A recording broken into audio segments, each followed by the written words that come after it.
discuss about sedimentary soil and commonly use of soil. The first we have to discuss about the sedimentary soil.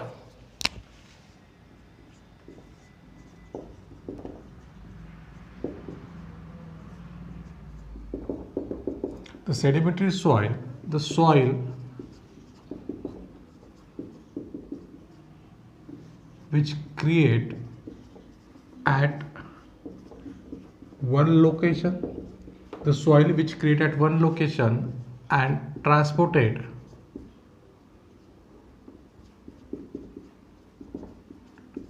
and finally deposited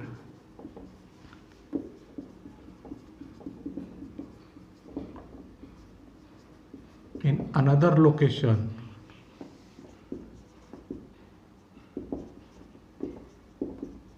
is called sedimentary soils. Means sedimentary soil म्हणजे काय? The soil which created at one location, transported and finally deposited another location is called as sedimentary soil. म्हणजे जी soil एका ठिकाणी तयार होते, तर तयार झाल्यानंतर ती सॉइल काय ते ट्रान्सपोर्टेशन होते, त्याचं ट्रान्सपोर्टेशन होते आणि ट्रान्सपोर्टेशन नंतर कुठेतरी जाऊन ती डिपॉझिट होते आणि त्याच्यापासून दुसरी एक सॉइल तयार होते, तर त्याला म्हणतो आपण सेडिमेंटरी सॉइल. म्हणजे जी नथिंग बट सेडिमेंटरी सॉइल अशी सॉइल म्हणू शकतो की सेडिमेंटरी सॉइल म्हणजे जी काय ती एकाच ठिकाणी तयार होत नाही. म्हणजे जी सॉइल कुठल्या तरी एका ठिकाणी तयार होते, ती मग तिचं ट्रान्सपोर्टेशन होते आणि ट्रान्सपोर्टेशन झाल्यानंतर ते कुठं तरी जाऊन डिपॉझिट होते आणि मग ते तिथं तयार होते. कुठल्या टाईपचे सेडिमेंटरी टाईप ऑफ सॉइल आहे आणि त्याचे सोर्स कुठले आहे, तर ते आज आपण बघणार आहोत. तर बघा, types of soils and source of transportations. Source of transportations and type of soil. कुठले त्याचे सोर्स आहे आणि कुठे कुठे ते त्या टाईप ती टाईप कुठली टाईप आहे सॉइलची. तर बघा, पहिले आपण म्हणतो soil which transport, the soil which transport through running water. जी रनिंग वॉटरमध्ये ट्रान्सपोर्ट, रनिंग वॉटर म्हणजे काय नथिंग बट, तर याला ब्रॅकेटमध्ये म्हणू शकतो आपण रिव्हर. म्हणजे अशी माती जी तुमच्या नदीमार्फत वाहून नेल्या जाते, तर त्याला म्हणतो आपण अलुवल सॉइल. त्याचा टाईप ऑफ कुठली टाईप आहे ती सॉइलचा? Alluvial soil. The soil which is transport through running water is called as alluvial soil. त्यानंतर the soil which is deposited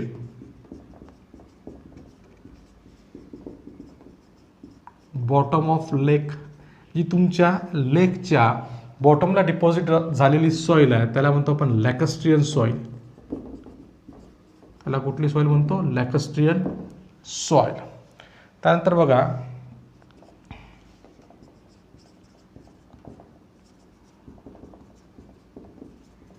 the soil which is deposited in the bottom of sea. जी समुद्राच्या तळाशी जमा झालेली soil आहे त्याला म्हणतो आपण marine soil. काय म्हणतो? Marine soil. त्याचं एक्झाम्पल आहे मार्ल, MARL, मार्ल. मार्ल म्हणजे काय? It is stiff marine calcareous clay of greenish gray. Morley अशी सॉइल आहे जी तुमच्या हिरव्या रंगाची आणि नथिंग बट लाईमयुक्त किंवा चुना मिश्रित माती, अशी माती जी तुमच्या समुद्राच्या तळाशी असते त्याला म्हणतो आपण मरीन सॉइल. त्याचं एक्झाम्पल आहे मार्ल. त्यानंतर the soil which is transported by wind. जी तुमची हवेमार्फत वाहून नेल्या जाते त्या सॉइलला म्हणतो आपण एओलियन सॉइल. एओलियन. कुठली सॉइल? Aeolian soil. या एओलियन सॉइलचे एक्झाम्पल ड्यून्स, सँड ड्यून्स आणि दुसरा आहे लोएस. सँड ड्यून्समध्ये काय, तर सँड ड्यून्समध्ये तुमचे मीडियम साईज टू सिल्टपर्यंतचे, medium size to silt particles, nothing but sand dunes.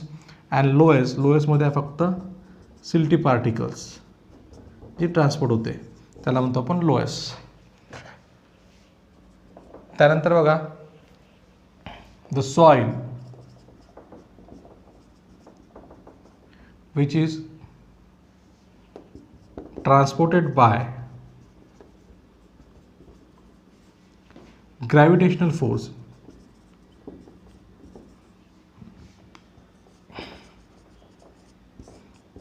जी तुमची सॉइल ग्रॅव्हिटेशनल फोर्स मार्फत ट्रान्सपोर्ट होते त्याला म्हणतो आपण कोलुअल सॉइल. कुठली सॉइल आहे ती, कोलुअल सॉइल. त्याचा एक्झाम्पल काय, टेलस. आता टेलस कोलुअल सॉइल म्हणजे काय, ग्रॅव्हिटेशनल फोर्स म्हणजे एखादा रॉक असेल किंवा एखादा हिल आहे सपोज, याच्यावरचे जे काही रॉक्स आहे रॉकचे पार्टिकल्स काय तुटल्या गेल्यानंतर ते खाली काय बाय ग्रॅव्हिटी, त्याच्या ग्रॅव्हिटीने काय येणार, त्याच्या तळाशी पायथ्याशी जमा होईल आणि जमा झाल्यानंतर ते काय येणार, ट्रान्सपोर्टेशन होईल, म्हणजे त्या ग्रॅव्हिटेशन फोर्सने त्याचे ट्रान्सपोर्टेशन होईल आणि तिथं जी ही सॉइल तयार होईल त्याला म्हणतो टेलस. त्यानंतर बघा नेक्स्ट, त्याचे प्रत्येकाचे वेगवेगळे सोर्स आहे. जसं कोणी आईस मार्फत म्हणजे जे काही बर्फ आहे, हिमनदी आहे, ती वितळल्यानंतर त्याचं पाणी वाहून जाते, त्याच्यापासून जी सॉइल तयार होते तुमची ग्लॅसियर, ड्रिफ्ट अँड टिल. कुठली विंड मार्फत होते म्हणजे हवेमार्फत जे वाहून नेलं जातं त्याला म्हणतो aeolian soil. That's for example sand dunes and loess. कुठली तुमच्या लेकमध्ये डिपॉझिट आहे म्हणजे त्याला लॅकोस्ट्रीन सॉइल. कुठली तुमच्या समुद्राच्या तळाची डिपॉझिट आहे त्याला म्हणतो मरीन सॉइल. कुठली तुमच्या रनिंग वॉटरसोबत वाहून जात आहे म्हणजे the soil which transfer through running water is called as alluvial soil. So these are the examples of sedimentary soils which are transported by other sources. Okay, soils, common use of soil. सर्वात पहिले बघू पीट.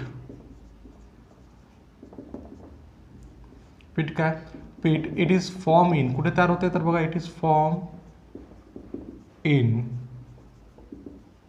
वॉटरलॉग area.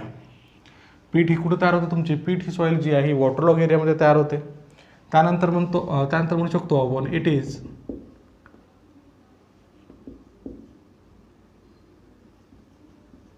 Form by decay vegetable matter. ठीक आहे, तुमचं vegetable matter आहे काय, decay आहे किंवा कुजलेलं व्हिजिटेबल मॅटर आहे, त्याच्यापासून ही तयार सॉइल होते तुमची पीठ. आणि याचं स्ट्रक्चर जे असते हे नथिंग बट असते फिब्रोयस, नथिंग बट म्हणजे तंतुमय. तर अशा प्रकारची सॉइल ही झाली तुमची पीट सॉइल. नथिंग बट काय म्हणू शकतो, जी काही तुमची वॉटरलॉग एरिया म्हणजे बघा ज्या ठिकाणी पाण्याचं प्रमाण जास्त झालं तर पाण्याचं प्रमाण जास्त झाल्यानंतर हे काय होते, तुमच्या जी काही वनस्पती आहे डेड होतात, मरतात आणि मग ते कुजल्यानंतर त्याच्यापासून जी सॉइल तयार होते तर ती पीठ, जी पीठ आहे ही ऑर्गॅनिक सॉइल आहे. त्यानंतर बघा मग, दुसरी ऑर्गॅनिक सॉइल आहे तुमची मग. मग काय तर it is the mixture of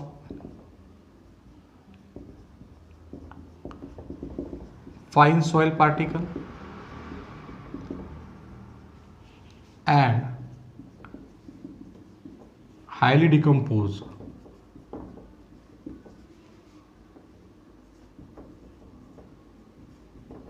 organic soil. मग काय, it is a mixture of fine soil particle. तुमची सॉइल जी आहे ही फाईन सॉइल पार्टिकल आहे, फाईन सॉइल आहे आणि हायली डिकम्पोज आहे, जास्त प्रमाणात ते डिकम्पोज होते, तरी झालं तुमचं मग. आणि तिसरी एक ऑर्गॅनिक सॉइल आहे नथिंग बट ह्युमस. तो ह्युमस काय, it is obtained from mud and dead plants and animals. हे तुमचे डेड प्लांट्स आहे, मृत वनस्पती आणि मृत प्राणी याच्यापासून तयार झालेली सॉइल म्हणजे तुमची ह्युमस. त्यानंतर त्याला म्हणू शकतो आपण it is half decompose soil. ही तुमची हाफ डिकम्पोज आहे म्हणजे अर्ध्या प्रमाणात कुजलेली किंवा पार्शियली कुजलेली जी सॉइल आहे त्याला म्हणतो आपण ह्युमस. त्यानंतर बघा नेक्स्ट डॅटोमियस सॉइल. डॅटोमियस सॉइल काय, इट इज ऑब्टेन फ्रॉम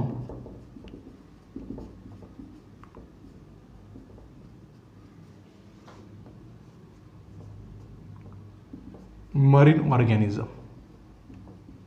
जे काही तुमचे मरीन ऑर्गॅनिझम म्हणजे म्हणजे पाण्यातील जे काही तुमचे प्राणी आहे ते प्राणी मेल्यानंतर त्याच्यापासून जी सॉईल तयार होते ती झाली तुमची डॅटोमियस सॉईल. त्यानंतर ग्लम्बो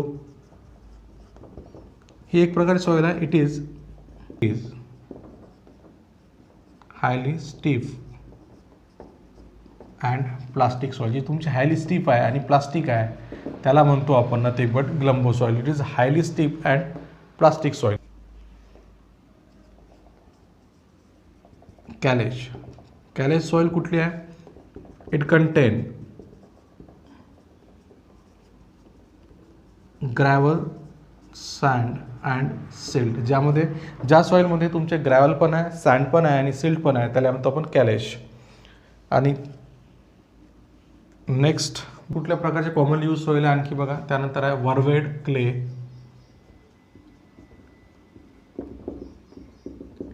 इट कंटेन अल्टरनेट लेअर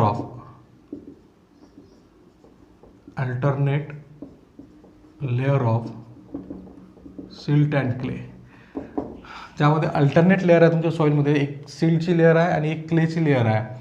तर त्याची थिकनेस जी असते जनरली ही थिकनेस असते तुमची 10 सेंटीमीटर. ठीक आहे. तर ही झाली तुमची वर्वेड क्ले.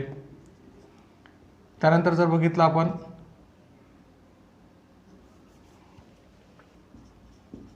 मुरुम. तर मुरुम म्हणजे काय?